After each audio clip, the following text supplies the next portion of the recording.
Pernah kebayang nggak sih punya sebuah rumah yang isinya tuh bener-bener damai dan tenang? Nah, hari ini kita bakal coba sama-sama menyusun cetak birunya. Kita akan gali lebih dalam gimana prinsip-prinsip Islam bisa menuntun kita membangun keluarga yang bukan cuma ada, tapi juga penuh makna dan ketentraman. Atau yang kita kenal dengan sebutan keluarga sakinah. Oke, kita semua pasti setuju ya kalau pernikahan itu landasannya cinta. Tapi coba kita pikirin lagi deh, apa benar cuma itu aja? Atau jangan-jangan ada tujuan lain yang lebih besar, yang lebih dalam dari sekedar rasa cinta? Nah, pertanyaan ini yang bakal jadi pemantik diskusi kita. Biar gampang ngebayanginnya, kita pakai perumpamaan aja ya. Anggap aja kita ini lagi mau jadi arsitek dan kontraktor. Kita mau bangun sebuah rumah dari nol. Bukan rumah biasa, tapi rumah tangga sakinah. Kita akan susun bata demi bata, mulai dari pondasinya sampai atapnya nanti. Jadi, apa sih tujuan akhir dari rumah yang mau kita bangun ini? Tujuannya adalah sakinah. Penting untuk dipahami, sakinah ini bukan sekedar seneng-seneng atau ketawa-ketawa aja. Sakinah itu kondisi di mana jiwa kita tenang, damai, di mana kebutuhan spiritual, mental, dan emosional setiap orang di dalam rumah itu terpenuhi dengan baik. Nah, ini dia cetak biru atau blueprintnya. Sama kayak bangunan yang kokoh, keluarga sakinah itu punya 3 bagian utama yang nggak bisa dipisahin. Pertama, ada pondasi yang solid sebagai dasarnya. Kedua, ada pilar-pilar yang kuat buat menopang semuanya. Dan ketiga, ada atap yang melindungi. Yuk kita bedah satu persatu.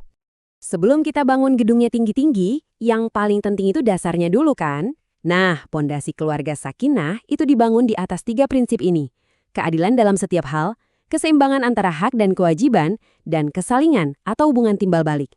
Tanpa 3 hal ini, sebagus apapun bangunannya, pasti gampang goyah. Oke, pondasi sudah kita pasang dengan kuat. Sekarang pertanyaannya, apa yang menopang seluruh struktur rumah ini supaya bisa berdiri tegak dan kokoh menghadapi badai?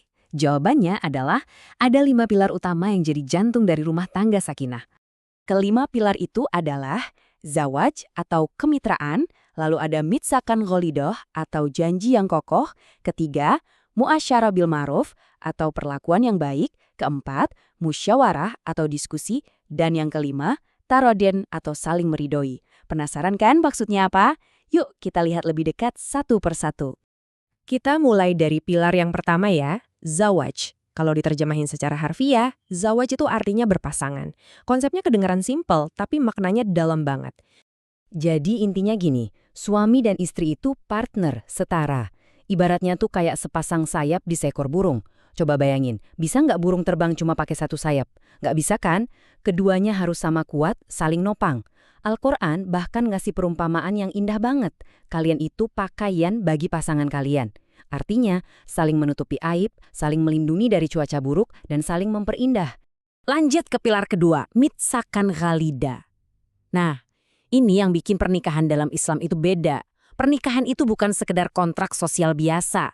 Tapi ini adalah sebuah ikrar yang sangat suci dan kuat. Jadi ini bukan cuma janji antara dua manusia, tapi janji yang disaksikan langsung oleh Allah. Makanya disebut perjanjian yang kokoh. Dan karena ini janji bersama, tanggung jawab buat menjaganya ya milik bersama juga. Suami dan istri punya andil yang sama besarnya buat memegang teguh ikrar suci ini.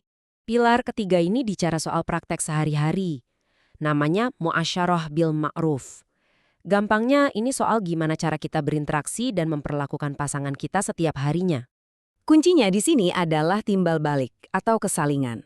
Suami berusaha melakukan yang terbaik buat istrinya, begitu juga sebaliknya. Istri berusaha melakukan yang terbaik buat suaminya. Perlakuan yang baik, yang sopan, yang menghargai, itu harus datang dari dua arah. Bukan cuma satu pihak yang nuntut, sementara yang lain cuma memberi. Sekarang pilar keempat, musyawarah. Kalau ada masalah gimana, atau kalau mau ambil keputusan penting buat keluarga, caranya gimana? Nah, disinilah jawabannya. Musyawarah itu cara paling sehat buat komunikasi dan ngambil keputusan. Nggak ada tuh yang namanya keputusan sepihak atau salah satu jadi bos di rumah. Justru, suami dan istri duduk bareng, saling dengerin, saling hargain pendapat, baru deh cari jalan keluar terbaik buat keluarga. Dan pilar kita yang terakhir, yang kelima, adalah taradin. Konsep ini berkaitan erat sama keikhlasan, kerelaan, dan kebahagiaan bersama. Ini nih yang bikin Taradin itu istimewa banget. Konsep ini nyambungin langsung kebahagiaan suami istri dengan ridhonya Allah. Saat suami dan istri itu saling ridho, saling rela, saling membahagiakan satu sama lain dengan tulus, disitulah Allah juga ridho sama pernikahan mereka. Jadi hubungan mereka itu nilainya spiritual. Oke, pilar-pilar strukturalnya udah berdiri kokoh. Sekarang, mari kita isi rumah yang kita bangun ini dengan jiwanya, dengan hatinya. Yuk kita ngobrolin soal cinta dalam keluarga sakinah. Kita pasti sering banget ya lihat gambar lilin yang meleleh ini dijadiin simbol pengorbanan dalam cinta. Seolah-olah satu orang harus hancur dan habis supaya yang lainnya bisa terang dan bersinar. Tapi dalam konsep sakinah, filosofi lilin ini keliru banget loh. Tujuan pernikahan itu bukan supaya satu pihak berkorban habis-habisan buat yang lain. Sakinah itu tentang menciptakan kebahagiaan dan manfaat untuk kedua belah pihak, secara bersamaan dan seimbang. Terus gimana cara kerja cinta yang saling menguntungkan ini? Jawabannya ada di dua konsep keren ini, mawadah dan rohmah. Mawadah itu adalah rasa bahagia yang kita dapat pas kita memberi cinta.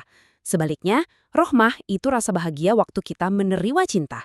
Nah, di keluarga Sakinah, dua hal ini berputar terus kayak siklus. Memberi bikin bahagia, menerima pun bikin bahagia. Sempurna kan?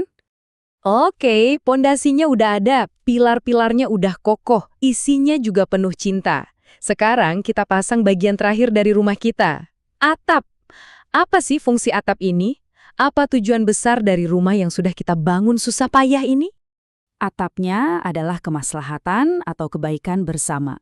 Artinya, keluarga sakinah itu nggak egois, nggak cuma mikirin diri sendiri. Fungsi pertama atap ini adalah melindungi semua yang ada di dalamnya. Tapi fungsi keduanya yang nggak kalah penting adalah menyebarkan kebaikan keluar. Keluarga sakinah itu jadi sumber berkah buat lingkungan, masyarakat, bahkan dunia. Jadi, cetak birunya sekarang udah ada di tangan kita semua. Pertanyaannya bukan lagi apa itu keluarga sakinah, tapi kapan kita mau mulai membangunnya. Membangun sebuah rumah tangga yang pondasinya keadilan, yang pilarnya kokoh, dan yang atapnya menjadi rahmat bagi semesta. Dan pembangunan itu dimulai dari kita.